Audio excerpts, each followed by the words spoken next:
Welcome to Rome. This is The Bittersweet Life with Katie Sewell and Tiffany Parks. Hello, this is The Bittersweet Life. I'm Katie Sewell. I'm Tiffany Parks. We are here in Rome, and we are right now on top of the Aventine Hill. Tiffany, why don't you give a better picture of where we are right now? Well, the Aventine Hill is probably the quietest hill in Rome. It's probably the most residential hill in Rome. There's a Vespa There's going by. a Vespa going by, as I say, it's quiet. It is quiet comparatively.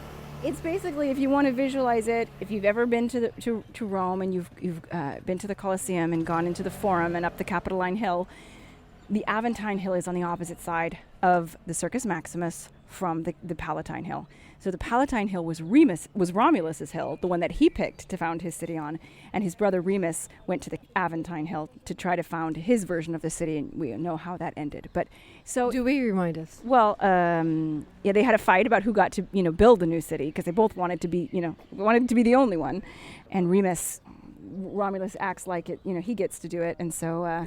Romulus is like, no, I saw this, flight of the birds. I get to be the king. And Remus jumps, runs across the valley that would become the Circus Maximus, and he crosses the sacred boundary of Romulus's brand new city. And because the sacred boundary must never be crossed, it's an act of war, Romulus kills his brother and say, thus will happen to anyone who dares to violate the sacred boundary of Rome. Hence why the Aventine Hill is now a residential neighborhood? Well, funnily, originally it became sort of like the neighborhood for foreigners. Maybe that's why it's like the outsider. Mm-hmm. But now it's a very, very well-to-do area. And yes, people live here and their homes are very valuable. And there's some beautiful, beautiful, very important churches, a lot of them medieval. And there were temples up here in ancient times. But we are here to look through a keyhole. Yes, the very mysterious, most famous keyhole in all of Rome. Yes. Belongs to who? It belongs to the Priory of the Knights of Malta, which are a Catholic chivalric order. It still goes on to this day. And I actually had someone on my tour once who was a member. So it's a real thing, but they're Catholic, so it's very much about good works. And they're not knights in the way that we would imagine knights these days, but this man who was a part of it did tell me that if you're a knight of Malta, you have a responsibility that every single year you will take someone who is either disabled or blind or very sick or has some kind of problem like that, and you will take them at your expense to one of the miraculous sites of Christendom. So you'll take them to Lourdes, or you'll take them to see the Fatima, or these important sites. So we're standing to a giant green door. It's a big archway. It's on a huge, I don't know, what would you call this surround? This huge wall. It's a wall that is basically it's the wall of the garden of the priory. Right. And do you have any idea why this keyhole became famous? Well, yeah, because if you look through it, you see something pretty spectacular. So we're going to go up. Katie's never seen this. That's not true. That's not true. But we'll pretend I haven't. Okay, take a look. Okay. Yeah, no matter how many times I see it, it's perfectly framed, and it's absolutely beautiful. And I'm going to take a look, because even though I've been here 100 times, I always look. Oh, so nice. So we've now seen the view. Let's talk. We're gonna walk away from the line of people who are waiting to look through the keyhole, which is actually very modest right now. Small line today. I was happily surprised to see. Yeah, so Derek was up here just yesterday around the same time that we are, and he said that there was a line down the block. So I guess we just got lucky. But it's also very sunny by where the keyhole is, and also kind of windy, as you can hear. And so we're going to go find somewhere with some shade to continue our much larger conversation, because we're not just going to talk about a keyhole that you can't see and that we're not going to tell you what's through it. Oh, right, yes. I mean, I guess we could tell them. We could tell them, but I think part of what's amazing about looking through the keyhole of the Knights of Malta is the surprise of it. And whenever I take people here, whether they're tourists or family members who are visiting, I never tell them what they're going to see. I just say, you have to look through this keyhole, so just look at it. So I think we should not tell them. I'm sure there are people listening who know, and those of you who know, you know what we're talking about. And those of you who haven't, we're not going to ruin the surprise for you. And I guess those of you who are like, I'm never ever going to go to Rome and I'm never going to look through that keyhole and I'm desperate to know what it is, you can write us an email at bittersweetlifepodcast@gmail.com. Or you can Google it. That's true. But write to us instead. We'd rather hear from you. Send us an email and we'll tell you what it is, but only if you're planning on never coming to Rome and never looking through that keyhole. In which case, who are you? And what's wrong with you? All right, so I may pause while we continue to walk. We're going to walk up to the garden, which if you listen to our gardens episode, the garden that's full of the orange trees, we're going to go sit there, find a little shade, and then make this conversation a lot headier, because that's what we do. All right. Katie with a quick aside. I wanted to share something with you. Do you know what I've increased this summer? My giving of money to podcasters that I enjoy. I've been seeking out the shows I listen to every single week, finding them on Patreon, and committing to a monthly donation. The number one reason why is I know how much work it really is to produce a weekly show. It is real work and a real responsibility. And I want them to be paid for that hard work and the creativity they are putting out every single week. The second reason is I know how encouraging donations are. When you're working for free, a monthly donation is a vote of confidence. It is a listener saying, look, I like what you're doing, and I want to keep it going. And that is a marvelous compliment to receive.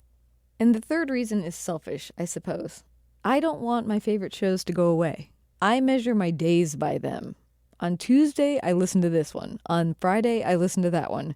They are a major part of my week. They entertain me, they give me new ideas, and they make me laugh. The amount I give runs the gamut. One show gets $7 a month. Another one gets $50 a month from me. But it's worth it. It is. So no, I can't afford to give to every show that I like. But I can afford to give to some of them. This week I want to thank Susan. Thank you so much for making a one-time donation to the show through PayPal. It was so much fun to hear from you, and your support means so much to us. Watch your mailbox for a handwritten thank you note that will be arriving soon.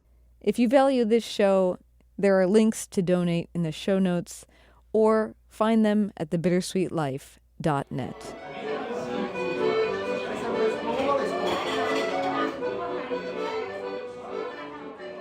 Okay, now we are sitting amongst the orange trees and the flirting pigeons and the beautiful view, though we're not looking at it really right now. But let's get to the bigger topic that I wanted to talk about, which is there is a magic to looking through a keyhole and seeing what it is that you see through that keyhole. Which is, in this case, very unexpected and marvelous. Right. Very unexpected, very marvelous, and maybe not what you're imagining. In fact, the first time I ever looked through the keyhole, it was your suggestion. I was here for your wedding. Going to turn away from the wind. There's going to be a little wind, so we're going to put up with that. We are a professional radio operation. A little bit here? Does that help at all? Not really. We'll move if it gets too bad, but it just puts you in the moment more. We're sitting in the wind. What can you say? Anyway, and you had suggested this is a thing that you should do if you have time. Go up there, look through the keyhole. I'm not going to tell you a single thing about what is through it. And it did have that kind of, wow, surprise, magic to it. But it's a bigger theme, I feel, that is about in traveling in Italy, is that there is this mysterious, magical quality to it because oftentimes you come across the unexpected, more so than in other places that I've traveled. I think in traveling, you're always going to come across things that are unexpected because you don't know what you're doing. Like you're wandering around, you're turning left, you're turning right, you're encountering things. So I guess across the board, there is a certain mystery to travel. But what I'm talking about is very characterized, I think, by a walk Derek and I took on the Italian Riviera, where one of the things we really wanted to do and why we picked the area we were in was we wanted to take a really long walk through nature. And we had heard that you could walk from one town basically through a forest and end up at another town. And can you tell us the names of those towns? Yes, can I? Let's see. We were in Camoli. And I want to just stop you right there because I want to give a shout out to someone who listens to this show and who follows us on Instagram, whose Instagram name is Smitten Italy, and I want to look up her full name because if she has one on there, I will say it. And the reason I'm doing this is because her name is Heather, Hey, Heather, this is for you. I posted a photo that Katie sent me, or a little video that Katie sent me when she was in Camogli, and I said, who can guess what town this is? And Heather was the first guess right. Very, very Congratulations. nice. And then I think it's Porto Venere. That's right. Portofino. Portofino, thank you. My brain was addled when I was there. Okay. And then, of course, if you walk through the forest, you can end up all the way at the little point to Portofino, which is the much more touristy area where everybody thinks to go. And we really wanted to do this walk. Of course, I was sick. I had COVID at the time, but we thought, well, what could you do? Like, who are you going to encounter? Where are you going to encounter fewer people than taking a walk through the forest? Which was definitely true. We did not see that many people during that whole walk.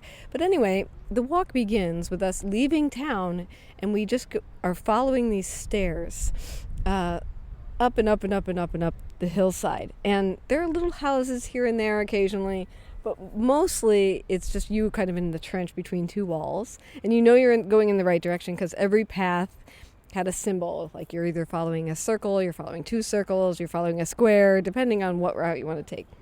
Anyway, we're going up and up, and all along we're saying, oh, I wonder, how does a person come to live this far up? How do they get groceries up here? Because as far as we can see, there's no roads. There's just this long staircase. And how do they end up here? And most of the houses seem kind of remote. Some of them have like chickens. Some of them have some olive trees. But we're going past them. And as we feel like we're getting further and further from town, all of a sudden we break into this clearing and we're in this piazza. It's no longer vertical. It's like a big, flat, round area. There's a big, beautiful church sitting there. And there's all these people sitting around. And we're like, how in the world did we just end up in like another little town, And it was just so unexpected and so exactly what I'm talking about. Like, it has this magical quality where you think, yeah, the people who live there know the town's there. But for us, it was just like, oh my gosh, we just happened upon this place in the middle of nowhere. And it has this beautiful church and these lovely houses around it. And then we walked through it and we were in the forest. Sounds wonderful. I want to go now. And then every now and then in the forest, you're around nothing. Mm-hmm. You're on a path, yes. But all we can hear are trees. And, of course, some dude with a leaf blower way down in the valley because, there's always a leaf blower. Not a big fan. All these trees, all of these birds. We're walking along this path, and then all of a sudden you come to this altar with a bunch of picnic tables around it. Another thing where you're just like, why is this in the middle of nowhere? Obviously, people follow these trails. But you know what I'm getting at? Like this kind of magical quality. It's like almost like what you would read about in a book when you were kids. That possibility that if you hear scratching behind the wall, it's not just a bird that's gotten into your outside vent. It is, I don't know, an animated knight who happens to live in the wall of your home. I don't know. It's like, but it has that same kind of quality. You know what I mean? Yes, the sense of possibility. Anything could be around the corner. Anything. Yeah, I know. And I just think that's so uniquely at least in its storybooky fashion. Outside of that realm I was talking about normal travel where like, yeah, if you're traveling in a new place, anything could be around any corner, but it has that fairy tale storybook feeling to it. And it's like, I almost don't even know how to describe it, but I was curious to ask you, like, since you've lived here for the last 16, 17 years now. Almost 18 now. Almost 18. Amazing. Does that just go away? Like, do you kind of come to expect it? Or, I mean, you know so many of the secrets now. You've seen what's through that keyhole 25 times, if not more. I still look. But you still look. But does that part of that kind of unexpected feeling fall away? I don't know. Maybe in Rome, yes, but I would say not in Italy as a whole. Mm-hmm. But I've never actually stopped to think about it, so I have to think about it. But I don't think it goes away. I definitely felt like that in Monreale in Sicily. So if you go to Palermo, which is a great city, it's a gritty city, but it has some really beautiful art and some great places in it, some very good food. If you go to Palermo, there's this town nearby. It's like the next town over. It's maybe a half an hour drive. And it's a no big deal town. It's just this little town on the outskirts of Palermo. And you go there, and I was I knew about this place, and so I when I was with someone who also wanted to see it, and so we made a point of going out there to the Cathedral of Monreale, and you go there, and I mean we were racing to get there, and we made it there like literally, I don't know, like 20 minutes before they closed. So we didn't have a lot of time in there, but you go into this church, and I mean there's lots of churches in Italy, you know, but this one is the best one, I mean, my opinion. And you go in, and it's everywhere you look, on almost every surface of the church inside, are medieval mosaics. They're incredible, and they're just, I mean, it's jaw-dropping. And you think, you know, this little town that's no big deal, that nobody would go to otherwise, has this church that I believe is the most beautiful church in the world that I've ever seen. Yeah, it's things like that. Why does that feel magical to you, though? Could you describe it? It feels magical because it's something that I feel like nobody would expect if they didn't know about it. I mean, you wouldn't expect a church in some kind of nondescript town that's right by like the big city to have a treasure like that. And, you know, if you go and you study art history in Rome, you know, you learn the reasons behind these works of art. You learn that, oh, you know, this cardinal was from this town, or this city was an important site. There was a pilgrimage here, or there was an important, you know, you can learn there are reasons behind it. But it doesn't, I don't think, lessen the shocking quality of walking into a church. And it's not just because it's big. Like, there's lots of big churches in Italy. Just walk into a place like that and just be like, what? This is here, hidden in this not very important town. Yeah, that's so interesting. Well, and I allow myself a certain degree of magical thinking when I'm traveling over here. Yes, I mean, for me, magical thinking is a part of daily life. But yes, it's easier here, I think. There's more, it's almost like you have proof everywhere you look of just like miraculous things happening. Yeah. And I mean, yeah, you could dig into it and be like, oh, that beautiful thing was built because of the ego of this dude, you know, but like, often. but you can also like, look past that and think, well, that dude is long gone now, and this beautiful thing is still here. Mm-hmm. And it also, like, a lot of the whatever bad things about it can fall away if you have that magical view of it. Yeah. Whenever I do tours of the center of Rome, I always try to make my itinerary in such a way that when we come upon the Pantheon, it's always from around a corner. Because the Pantheon, and I think if you haven't been to Rome, you don't expect this. The Pantheon is just right in the middle of the city. It's not like going to Athens and going up to the the Acropolis, and it's this like big hill that you can see from all over the city, and it's just right there. It's just right in the middle of town, and you just turn a corner, all of a sudden the Pantheon is just looming right in front of you. It's so shocking, I think, if you're not expecting it. Yeah, and it also, many of the roads that lead to it are very tiny, very narrow roads, so you almost don't expect that it's coming around the corner. Yeah, you're just walking down, there's people just walking, random people, business people, oftentimes tourists, but just walking down, doing their own business, and walking around, all of a sudden, boom, it's there. Mm-hmm. And it's not the only place that's like that. There's a number of places in Rome. There's San Ivo Church, which is one of the most beautiful churches in the city, that you can enter from the front of the church, and it's kind of like a fancy entrance and a big courtyard right in front of it. But you can also enter from the back, from the parallel street, and the entrance is very simple. There's like a little guardrail that can move up and down if cars need to come in. And you just walk in, and it's like you wouldn't even think to go in. Like, no tourist would walk in there. They would think this is a private building. And you walk in, and all of a sudden you turn the corner and you see this amazing church, just like boom, pop. Yeah. So see, you, even if you've never really thought about this before, you have thought about it in the sense that you know how to make a magical presentation to a person who's never been here before. Yes, and especially because my nephew was just in town a few weeks ago, and I was doing this with him. And I said, it was like one of our second or third day out. And I said, I want you to see something, Parker. And Claudio got the idea from my voice that I wanted to surprise him. And he's like, no, we did that yesterday. Because I had showed him the Pantheon in that way. And I actually had said, because he wasn't just a random client, he was my nephew. So I could tell him what to do a little bit more. And I said, Parker, look down at your feet while you're walking. Don't look up. And he's like, okay. And we walked until it was right in front of us. Claudia said, we did that yesterday. I said, no, it's not the Pantheon. It's a different thing. So that just goes to show, yes, there are several places in Rome that you can what were you there. showing him when you had I was showing him San Ivo. Where is that exactly? It's the main entrance is on Corso Rinascimento. It's basically like right outside the Piazza Navona. It's roughly between Piazza Navona and the Pantheon. Yeah. It's funny too. There is also, it's a little bit magic, but it's a little bit history. I've spent a lot of time in Rome. You've spent even more time in Rome.